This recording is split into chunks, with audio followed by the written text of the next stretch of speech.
नमस्कार, जय जगन्नाथ। भात पंचम अंक द्वितीय दृश्य सेवा सदनर अगणा विजया और रमा। विजया काहींकी हसिला। रमा गंभीर मुहरे नाई बिजी देई सते सेमिति मते डाकिबो नाई।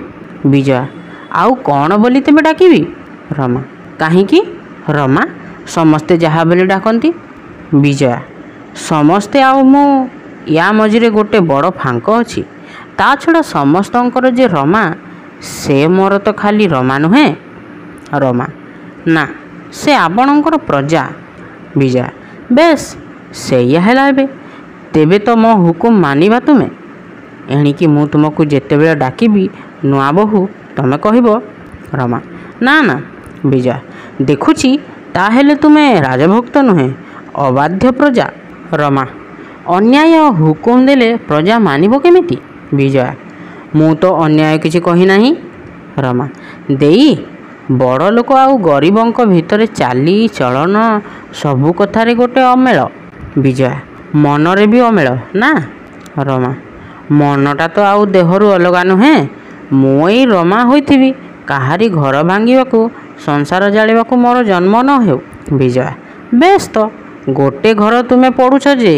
रमा मु घर पड़ुची नाई तो पड़ी जीवो बोली आहुरी।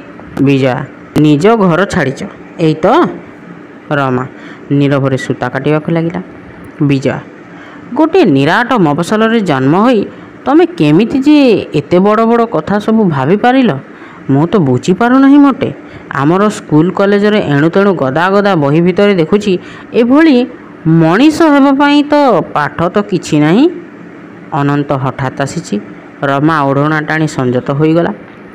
अनंत हेला नाही विजया समस्ते आमे फाटी फुटी गलु से काहारी कथा शुणिले नाही। विजया केमिति सबु परा करिदेले। अनंत हाँ मागणा छाड़ीदेले। खमारु धान भी किछि किछि जे जेमिति चाहिए ऋण पाइले एमिति एई सेवा सदन पाई भी। विजया सैया तो मो जानिबार तो गोटाए आपत्ति छड़ा सबु से जानिछंती शुणिछंती। अनंत आउ आपत्ति काहार। विजया मोर आपणकर भाईंकर आउ आम संगे संगे आउ जनकर जे तार अवश्य मुह फिटू नाही माने गोटे। अनंत अर्थात। विजया बुझीपारे नहीं आपण आमर ए बिचारी नुआ बहुटीर मोर भाउज भाउज। आह कि मोटा बुद्धि जे आपणकर। रमा उठी पळैला। अनंत विजया छी कौन भाविथिबो से कहना तुमे बड़। विजया पेट भीतर कथाटा मुहे मुहे कहे ना। अनंत थाउ थाउ तुमे आगो बापा को बुझाई गंडे भात खुआइबार जोगाड़ कर देखी। विजया ओह एई कथा से कौन खाइबाकू नाराज।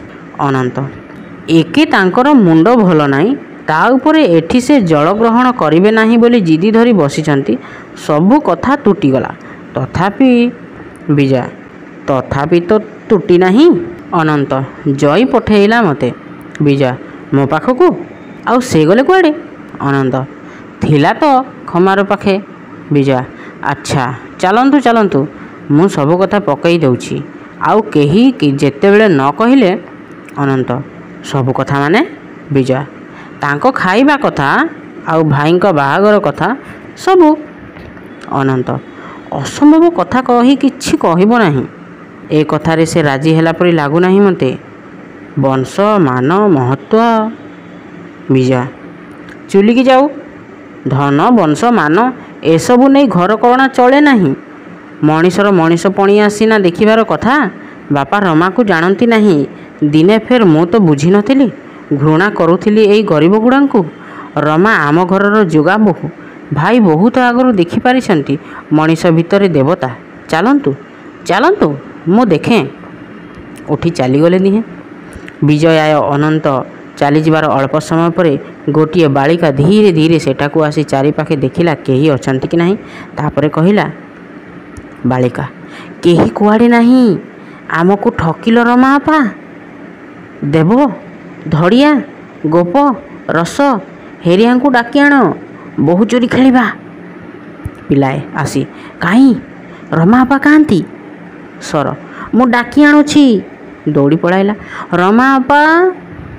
ରମା ଆସି କ'ଣରେ ପିଲାଏ? ସବୁଯାକ ପିଲାଏ ରମାକୁ ବେଢ଼ି ଆମେ ସବୁ ଖେଳିବା ରମା ଆପା, ବୋହୁ ବୋହୁକା। ରମା ବାବାଙ୍କୁ କହିଛ? ରାଗ ହେବେଟି?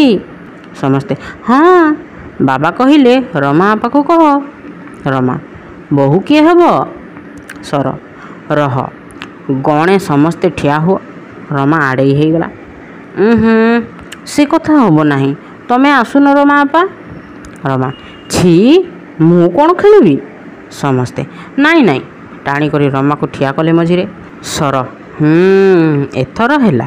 ଆଙ୍ଗୁଳି ଦେଖାଇ ଗଣିଲା।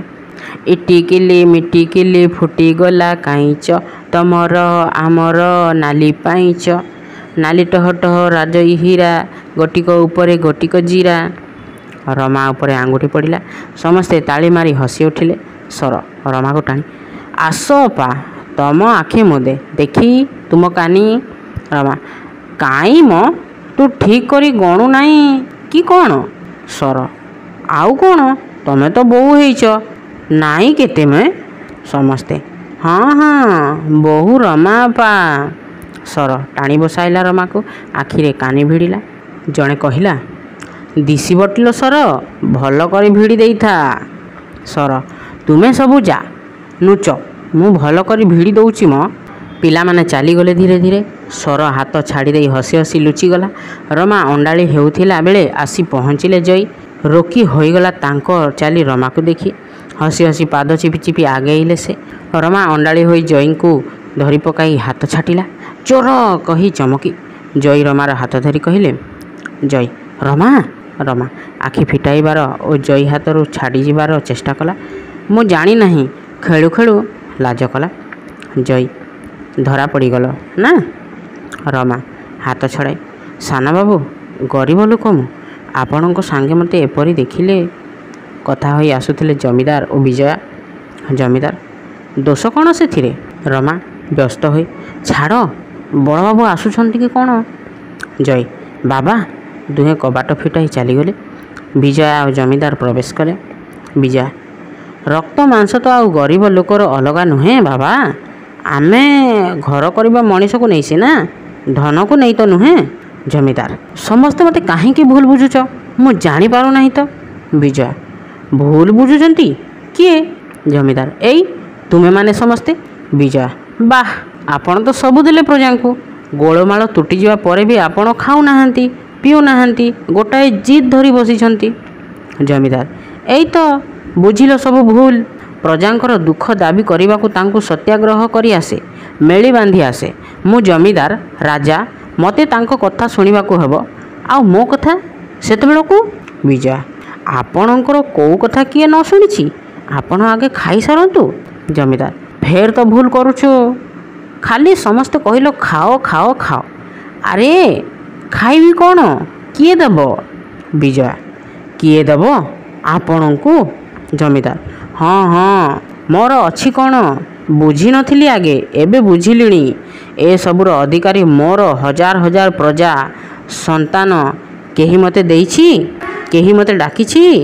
ଏମିତିକି ସାନବାବୁ। ହଠାତ୍ ଭିତରୁ କବାଟ ଫିଟାଇ ବାହାରି ଆସି ଜୟୀ ଜମିଦାରଙ୍କ ଗୋଡ଼ ଧରିଲେ। ଜୟୀ ମୋର ଦୋଷ କ୍ଷମା କରନ୍ତୁ ବାପା।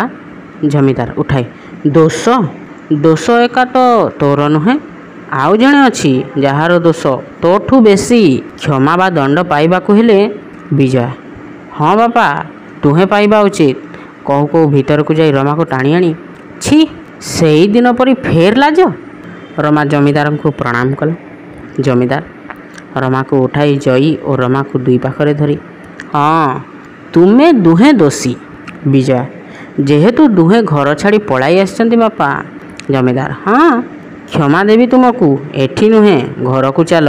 ସ୍ୱାମୀଜୀ ଆସିଛନ୍ତି, ହାତରେ ପ୍ରସାଦ, ପଛରେ ଅନନ୍ତ। ଜମିଦାର ଓ ସ୍ୱାମୀଜୀ, ଆଉ କିଏ ଅନନ୍ତ? ହଁ ଭଲ ବେଳରେ ସ୍ୱାମୀଜୀ। ଭଲ ଆଉ କ'ଣ ବାବା, ଆପଣ ଦିନମାନ ଠାରେ ବସିନାହାନ୍ତି, ଏଣେ ଗାଁ ସାରା ପ୍ରଜାମାନେ ବି। ଜମିଦାର ଓଃ, ସେମାନେ ଖାଇନାହାନ୍ତି ଏତେବେଳ ଯାଏଁ? ସ୍ୱାମୀଜୀ ଏଇଠି ସେବା ସଦନରେ ପ୍ରଜାମାନେ ସମସ୍ତେ ଆପଣଙ୍କୁ ନିମନ୍ତ୍ରଣ କରି ଚାହିଁ ବସିଛନ୍ତି। ଜମିଦାର ଓ ତେବେ ଆଉ ଡେରି କାହିଁକି? ମୋ କାମ ତ ସରିଯାଇଛି। ଦୁନିଆଟା ଭଙ୍ଗା ଗଢ଼ା। ସ୍ୱାମୀଜୀ, ଆପଣଙ୍କର ଘର ଭାଙ୍ଗି ମୁଁ ଘର ଗଢ଼ିବାକୁ ବସିଛି। ମୋତେ ଏ ଘର ଗଢ଼ିବାକୁ ଅନୁମତି ଦିଅନ୍ତୁ, ନିଜର ଦୁଇ ପାଖରେ ରମା ଓ ଜୟୀଙ୍କୁ ଧରି। ସ୍ୱାମୀଜୀ, ଏଥିରେ ଦୁଃଖ କ'ଣ? ଏଇ ଘର ତ ଆପଣଙ୍କର ଭାଙ୍ଗିବ କାହିଁକି? ମୋତେ ଏ ଘର ଗଢ଼ିବାକୁ ଅନୁମତି ଦିଅନ୍ତୁ। ଅନନ୍ତ ବିଜୟାକୁ ଟାଣି ଏ ଦୁହିଁଙ୍କୁ ନେଇ ସେବା ସଦନରେ ମାଆଙ୍କର ସେବା ପୂଜା ଅକ୍ଷୁର୍ଣ୍ଣ ରହୁ। ଦେଶର ନିରାଶ୍ରୟ ନିରନ୍ନ ନିଃସ୍ୱ ସମସ୍ତେ ପାଆନ୍ତୁ ଆଶ୍ରୟ। ଦେଶ ମାତୃକାର ଆଶୀର୍ବାଦ ତଳେ ବନ୍ଦେ ମାତରମ୍। ହଠାତ୍ ଘଣ୍ଟ ବାଜି ଉଠିଲା। ଦ୍ୱାରର ପରଦା ଅପସାରିତ ହେଲା। ଆରତି ଘେନି ଗୁଡ଼ାଏ ବାଳକ ବାଳିକା ଗାଉଛନ୍ତି ମାତୃବନ୍ଦନା। ସମ୍ମୁଖରେ ଦେଶ ମାତୃଙ୍କର ଛବି। ଦ୍ୱାରବନ୍ଧ ଉପରେ ଲେଖା ହୋଇଛି, ଜନନୀ ଜନ୍ମଭୂମିଶ୍ଚ ସ୍ୱର୍ଗାଦପି ଘରିୟସୀ। ସମସ୍ତେ ମୁଣ୍ଡ ନୁଆଁଇ ଗୀତ ଗାଇଲେ, ବନ୍ଦେ ମାତରମ୍। ଶୁଭଦେ ସୁଖଦେ ଆଶ୍ରିତ ଜନ ବରଦେ, ଜନନୀ ଉତ୍କଳ ବନ୍ଦେ ବନ୍ଦେ ମାତରମ୍। ନୀଳ ସିନ୍ଧୁ ଜଳ ଧୌତ ଚରଣତଳ, ଅମ୍ବର ଶ୍ୟାମଳ ପରିହିତ ବେଶ। କଟି ତଟ ଗିରିବନ ସୁମନ ମେଖଳିତ, ନଦୀ ନିର୍ଝର ନୀଳାବେଶ। ବନ୍ଦେ ମାତରମ୍। ଗଙ୍ଗା ତଟୁ ଗୋଦାବରୀ ଯାହାର, ରାଜ୍ୟ ଥିଲା ଥିଲେ ବୀର ଅପାର। ଅସ୍ତ୍ର ମୁନେ ଅରି ରକ୍ତ ଟୀକା ଘେନି, ଭେଟୁଥିଲେ ହସି ହସି ଯାହାର ବୀରସୁତେ। ଶୌର୍ଯ୍ୟ ବୀର୍ଯ୍ୟ ଖଣି ଉତ୍କଳ ଜନନୀ, ରଖମା ଚରଣାର ପ୍ରାନ୍ତେ। ବନ୍ଦେ ମାତରମ୍। ଶ୍ରୋତାବନ୍ଧୁ, ଏଠାରେ ଆମର ନାଟକ ଭାତ ସରିଯାଇଛି। ଆଶା କରୁଛି ଏହାର ସମସ୍ତ ଅଧ୍ୟାୟ ସମସ୍ତ ଦୃଶ୍ୟ ଆପଣଙ୍କ ହୃଦୟକୁ ସ୍ପର୍ଶ କରିଥିବ। ଏମିତି ଆହୁରି ଗଳ୍ପ ଉପନ୍ୟାସ ପ୍ରବନ୍ଧ ସବୁ ଶୁଣିବା ପାଇଁ ଆପଣ ଆମ ସହ ୟୁଟ୍ୟୁବରେ ଯୋଡ଼ି ହୋଇଥାନ୍ତୁ। ତତ୍ସଙ୍ଗେ ଏହି ଚ୍ୟାନେଲରେ ଯଦି ଆପଣ ନୂଆ ଅଛନ୍ତି ତାହେଲେ ଚ୍ୟାନେଲଟିକୁ ସବସ୍କ୍ରାଇବ୍ କରନ୍ତୁ। ଆଉ ଭିଡ଼ିଓ ଗୁଡ଼ିକ ଭଲ ଲାଗିଲେ ଲାଇକ୍ କମେଣ୍ଟ ସେୟାର ବି କରନ୍ତୁ, ଯାହାଦ୍ୱାରା ଅନ୍ୟମାନେ ବି ଜାଣିପାରିବେ ଯେ ଆମର ଯେଉଁ ଲୁକାୟିତ ଗଳ୍ପ ପ୍ରବନ୍ଧ ଉପନ୍ୟାସ ଗୁଡ଼ିକ ଅଛି ସେସବୁ କ'ଣ ଥିଲା ଆଉ କ'ଣ ଅଛି ସମସ୍ତଙ୍କ ପାଖରେ ସହଜରେ ପହଞ୍ଚି ପାରିବ। ଏହା ହିଁ ହେଉଛି ମୋର ଗୋଟିଏ ଛୋଟିଆ ପ୍ରୟାସ। ତାହେଲେ ଆଜି ପାଇଁ ଅନୁମତି ଦିଅନ୍ତୁ। ରହିଲି। ନମସ୍କାର। ଜୟ ଜଗନ୍ନାଥ।